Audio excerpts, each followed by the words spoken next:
Welcome to Purple Easel Spotlight, where we put the spotlight on artists and creatives. My name's Latoya. And I'm Megan. And we're both art instructors here at California's largest paint sip studio, Purple Easel. So, Megan. Yes. Have you heard of Illuminated initials? Illuminated manuscripts. I saw a thingamajiggy at the Getty. Oh, yes. Not initials specifically. Well, we're actually going to get into both. Ooh. So, Illuminated initials originated in the early medieval period, around like 6th century, but it reached its peak around 12th to 15th century. So, Illuminated initials are an enlarged and decorated capital letter, and the first letter of a section of a text. So you can find these in old school Bibles and manuscripts, songs, poems, stuff like that. And also, the word illuminate in medieval times meant to like decorate with colors. Because I kept wondering. Very confusing. Yeah, I was like illuminated initials. And in fact, I had a hard time trying to find out what they were called. I kept going on Google like, words that look pretty on Bibles. Words that are ornate Bible, medieval time, like I kept rolling it, and then I was like, around to trying to figure it out. yeah, like after 5 searches, I'm like, oh, illuminated initials, okay. Yeah, because it's not intuitive to how we use illuminated. I'm like, is it backlit? Like, what is that?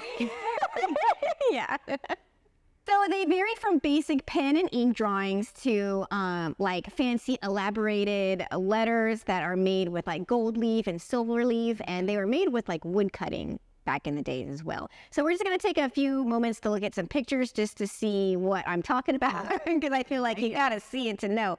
And so here's the tea. When I was a kid, I would see these things, and I thought that this was what all books had. The standard? Yes, I thought it was the standard until I pick up a book. I'm like, hey, that's in Egypt. Exactly. That's what kept happening to me. I was like, well, where's the pictures? Where's the ornate? Where's the decorative stuff? Yeah. And all my life, I've been looking for these like in books, and I'm just now in my big age like, oh, these were only in the medieval times. Wrong books. Yes. Anyways, let's look at some pretty pictures. Very nice, very lovely, very ornate. I love them so much. I can actually look at these for a very long time. Yeah, same. Because there's so many. You would think with only like 26 letters in the alphabet, it would run out of ideas, but it's endless. There's so many things and ways to make them pretty. Yes, very much. And we'll get into that as well. So essentially what they did is they provided like a visual point of reference, making the division of the text into books, chapters, paragraphs, and sometimes verses. So it would be like, don't, like, so instead of the, it would be like T and then H-E and all that good stuff. And I also wanted to show you guys this one because styles and techniques, particularly to one region, would spread as scribes and illuminators. So they're called illuminators, so fancy, would travel and exchange ideas. So the one on the left is from England, the one in the middle is France, and the one on the right is Swedish. Wow. So yeah, they would kind of get inspiration from each other as they traveled and be like, ooh, I like those swirlies. I'm gonna use those swirlies. I mean, that's every artist anytime ever. Yeah, no, that's what I was thinking too. Like, how very us. Yes, very us. Unlike books published today, medieval manuscripts didn't have title pages, and new chapters didn't really start on new pages because the parchment was so costly and the space had to be used very carefully. Yeah, it was crammed in there. Exactly. So that's why you see a lot of like this tightness, this sort of crammedness, because they didn't just end and then start a new page. Like, you had to use all that space. Yeah. So expensive. Yeah, very much. So this is a poem where you'll see those illuminated initials. And sometimes they had little pictures too. And this is also a music sheet from the 15th century. Oh, It's so pretty. so pretty. It's so pretty. It really gives new meaning to like doodling in the margins. Nice. Yeah, totally. Totally. And also like those little lines that you see, those were the lines that the scribes would leave for the illuminators to illuminate. That's cool. Yeah. Kind of all mapped out. I mean, their margins were really big, as much as they crammed everything in. And I'm sure there was probably a reason for that. I don't know why they would make it. Why is there so much extra on the side? You know, I was thinking that too. Aside from that way you can illuminate it. I'm assuming it was just for the illumination. Yeah. So this is P for Papas. It's a Papas party. No, it's not P. It's for P for St. Peter. And it's Illuminated Latin Bible. This is 1407, colored with paint and gold leaf. So I like this one a lot. This isn't the first actual documented one, the one that is like first, I think it was like 6th century maybe, and it was also St. Peter. This is kind of like a newer version of that. The updated? The updated, yeah, 1407 updated, but I don't know, I think it's just very pretty. It is, and he was a pretty important dude, so it makes sense that he would be the subject matter, especially if you're looking at old Bibles and scripture and stuff. I mean, it makes sense. Yeah. He's the rock. And we're about to take you to church with this new segment right here. If they were full-on pictures, not just the initials, it would be there to give the reader like a heads up on what's to come, like, hey, this is what we're going to be talking about, or to give like a visual aid to the story. And so now we enter illuminated manuscripts. Woo! So illuminated manuscripts are pretty much just a ginormous version of the initials, I kind of think. But they were highly prized and commissioned by religious institutions, monarchs, nobles, and wealthy patrons. So the ritzy and the rich. I can only imagine, if you think about every book at this point is hand scribed, and then you want pretty pictures on top of it. Like, yeah, you got to have some resources to pull that off. Exactly. Amount of time, and it's a one and only copy. Like, the video must be so valuable and impossible to find, especially in good condition. Oh yeah, a lot of them now are they're like sealed. In museums. Yeah, the Getty, they're in glass cases, but it's so funny because they have little tabs, and I'm sure they've marked different things within the book that are worthy of opening the book to, but I'm just like, the other one. I mean, that tab. Yeah, I think the same thing.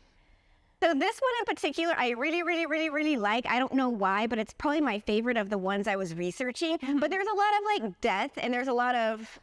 No wonder you like it. Well, yeah, there's a lot of skeletons. Okay, look at this guy at the bottom. There's 3 skeletons, and the guy's like, bye to the skeletons. And I'm assuming there's a lot of plague-related situations, but I like to see like the guys in the robes, the monks, and I feel like there's a whole story happening just on the edges, not even on the inside. It's just there's a lot of happening on the left and the right and the bottom. Yeah, it reminds me of Stations of the Cross, but the subject is different. So I don't know exactly. I'm sure most people at the time were very aware of what this depicted. But is somebody on their deathbed? Yeah. Like, are those aliens? What is I don't know.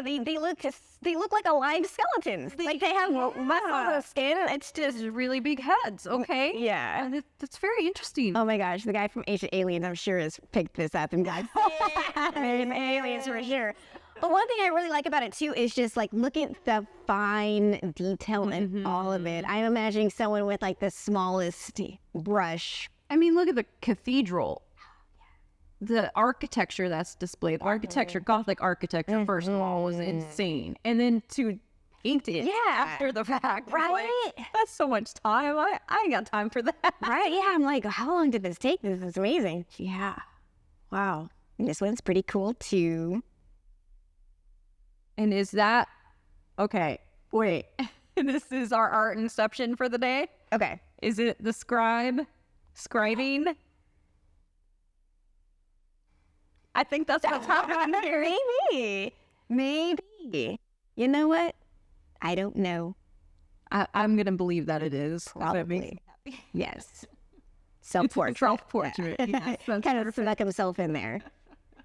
So this next one you're going to see is The Betrayal of Christ, 1324, from a book called, I'm not sure if it was a series. I don't think so. I think it's just a book, and it's called the Book of Hours. And each hour of the day corresponds to a type of prayer that had to be recited. Yeah, so it was like basically prayers that were established by, I believe, the Catholic Church. And this would just be a pretty version of it. I'm sure they existed prior to this, and it's just a way to compile them, honestly. And this next one also, so I actually have some artist names for this one. So this is made by some French boys. They're called the Limburg brothers. It was Paul, Jean, or I guess probably Jean. And Herman de Limburg. But they all probably died in the plague of 1416. So there's that. But I think it is really cool. Although we have all this cool churchy stuff, I do like that we got the astrology in the very top. We got the sea goat, Capricorn, and the water barrier. Back in the day. Yeah, it wasn't. They were like this. Yes, yeah. Because you couldn't tell. They had to create reasoning for things. So science and, all those lines were pretty blurry. Yes, very much so. Spirituality had a much different connotation back then than it does now. So I just want to note that the concept of decorating text with ornate elements has a more global, ancient history to it that extends beyond Europe. So there's stuff in even South America, India, Asia, pretty much everywhere where these ancient cultures and many different regions had their own traditions of embellishing text and illustrations. Yeah. We just know of these ones because that's what I know of. Survived. Yeah, too. what survived, but also because I only speak English. So I don't know any other language. And I don't know what they're called in their language. So I just wanted to throw that out there because I was like, was it just the Europeans? And then it was like, no, there's beautiful work in the Quran and all sorts of other religious texts. Yeah, Middle Eastern countries really, Byzantine Empire, they really poured a lot of resources into art. Yes. Yeah, that checks out. So the Gutenberg press came around, and at first they left a little space for the illuminated initials, but it quickly faded out. You've invented a cash cow. Why complicate matters? Exactly. And now it's not so ritzy because now everybody's got a hold of the Bible. Now everybody's got a hold of literature. It was for the, kind of upper echelon folks. Yeah, so much more accessible. Much more accessible. And then things got really crazy when they decided to create the Bible in multiple languages instead of just Latin. Yeah. That was a real game changer. But yeah, the printing press, forget about it. Yeah, so we lost all those really cool, fun decorations, but I wanted to illuminate them because I wanted to, what are they named? So now you have a name for them because I would have never thought that the name of them were Illuminated. It doesn't make sense. Initials, exactly. Well, it may then, but it doesn't now. Exactly. And because, I don't know, the artwork is just so cool. It's pretty ancient, and there's a really nice religious kind of undertone to all of them. Yeah. Well, because that's mostly where you would find it. Exactly. And I think because those were the places that had resources. And if you're going to pour your resources into something, you're going to want it to be something that is timeless, that you can pass down for generations, and it's still going to make sense. And if it's just the flavor of the week, some novel that somebody wrote, that's probably not going to have the longevity that, books that entire religions are built around. Oh, yeah, exactly. I'm so excited to spotlight Julia Bangert. Ooh. I'm so excited because tell me, I need to know. Yes, so her handle on Instagram is Book Illumination, and since 2013 she's been an illuminator, amongst others, for the Gutenberg shop in Mainz, Germany, which is where Gutenberg made the printing press. Yeah. So slap in the face. Yes. And her illuminations have been displayed in an exhibit in Atlanta called This Sacred Art in 2023. Hey. Well, one thing I really like about just her is she's an illuminator. Where can you find these people? Where can you find they existed? That's No. amazing. And apparently in Gutenberg shop. Yes, I think it's just such a cool lost art. I definitely think it is 1000% a lost art. I think it's just so cool. And look at the fine details. Look at how small that brush is. You have to do your marks between breaths at that point. Yeah, I feel like I wouldn't be breathing. Especially when you're putting in if that's like the gold paint pens I'm imagining, because it looks kind of like that. I just like, sometimes they just, you know. I was thinking that too. I was thinking that too. Like, how are you stopping that from happening? And also, so there is a specific name for animal illuminated initials. It's nothing fancy. It's like anamorphic. It's like anamorphic. Oh, okay. Illuminated initials, essentially. So it seems like she focuses a lot on animals, and so that's the pictures you're going to be seeing. Look at the cat. It's so pretty, and like just look at the fine lines, fine detail. All the little like shadowing that's in the like leaf motif situation.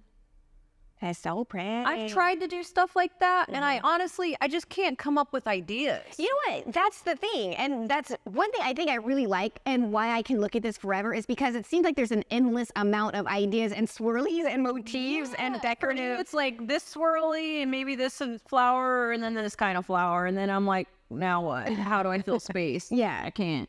Yeah. It's coming up with those things. Yeah. So she actually has a time-lapse video of her work, and she states that the reprints of a page from like the Gutenberg Bible are printed in the Gutenberg Museum and sold at their shop where she works. And her job is like gilding, coloring, outlining, painting, and essentially all that they fun take stuff. a printed one with space left, and then she custom, which I think is pretty cool. Yeah, I mean, it's the best of both worlds, really. You get the printing part out of the way. Yeah. Somebody doesn't have to sit there and scribe it all. And the cool thing about this, too, is that, like, she makes little fun gifts for others, like for friends, families. I feel like it's an easy thing to be like, you want your initials? You want your initials done? Really cool? I can do that. I do. Sign me up. Yeah. It's just like those little booths at, like, downtown Disney and stuff where you can get your name and all the pretty letters. Yeah, maybe and some characters thrown in there, some sort of jungle theme. Yeah. And one thing I also like about all this art that we've covered with the Illuminators is it's just big on the typography. And you need to know your typography. You need to know your letters. You need to know your words in order to do this kind of stuff. I love watching calligraphy video. Like, I can just watch that all, especially with the dipped pen, which I'm not good with the dipped pen. It doesn't work out. I've even tried calligraphy. I've gotten sets gifted to me multiple times over the years. I don't think I have the discipline for it. I write in cursive almost exclusively, but the calligraphy just it's too much. I can't. You have to have like the steadiest hand, but it's also very much like your spacing, and then it's like a lot of spacing and a lot of patience. It's like a grid, like you're kind of following it like in a grid system, which is really nice. Too much planning. It doesn't leave room for that.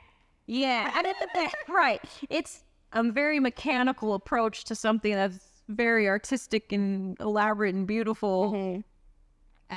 It takes so much patience. I don't have time for that, I guess. I don't know. But I think the Illuminators are really cool, which comes to my question that I have for you, Megan.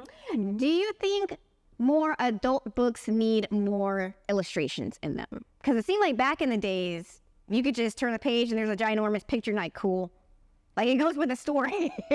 Okay, so I have two trains of thought on this. I am an avid reader. I like books. I like books to the point where I will never dog-ear a page. Like, that's sacrilegious to me. I try not to bend my spines. I like to keep them nice. I prefer paperbacks, which is really weird for a booky person because normally everybody likes hardcover because they're nice, which they are. But for me, it's more clunky to read. Yeah. It's like I'm just way more comfortable holding a paperback. I don't want to see Fabio covers. Cheesy, like throwback 80s romance novels. The paintings are nice, whatever. But it's not necessary because for me, my image of that character is going to be different.